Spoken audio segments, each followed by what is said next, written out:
نبی کریم صلی اللہ تعالیٰ علیہ وآلہ وسلم نے ارشاد فرمایا کہ بیوی اپنے شوہر کے گھر کی محافظہ ہے، اس سے اس کے گھر کی چیزوں کے متعلق سوال ہوگا۔ تو عورتوں کی ذمہ داری ہے کہ اپنے شوہر کی چیزوں کی حفاظت کرے، اس کے مال کی حفاظت کرے، یہاں تک کہ مسجد میں بھی شوہر کی اجازت کے بغیر شوہر کا مال خرچ نہیں کر سکتی۔ تو چوری چھپے میک اپ کی چیزیں خریدنا یا بلا ضرورت اپنے فیشن اور بیوٹی پارلر پر جا کر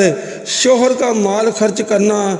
پہلے جوتیاں موجود ہیں اور پھر نئی جوتی لے کر آ جانا، پہلے کے کپڑے موجود ہیں اور اچھی حالت میں موجود ہیں، اس کے باوجود نئے نئے کپڑے لے کر آتے رہنا، یہ شوہر کے مال میں بہت بڑی خیانت اور بددیانتی ہے۔ ہاں، عورت اگر چاہے تو اپنی پاکٹ منی میں سے جائز کاموں میں اپنے پیسے خرچ کر سکتی ہے،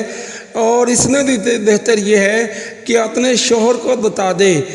اور یا اس سے بھی بہتر ہے کہ اس سے پوچھ لے، تاکہ شوہر کا اعتماد اپنی بیوی پر برقرار رہے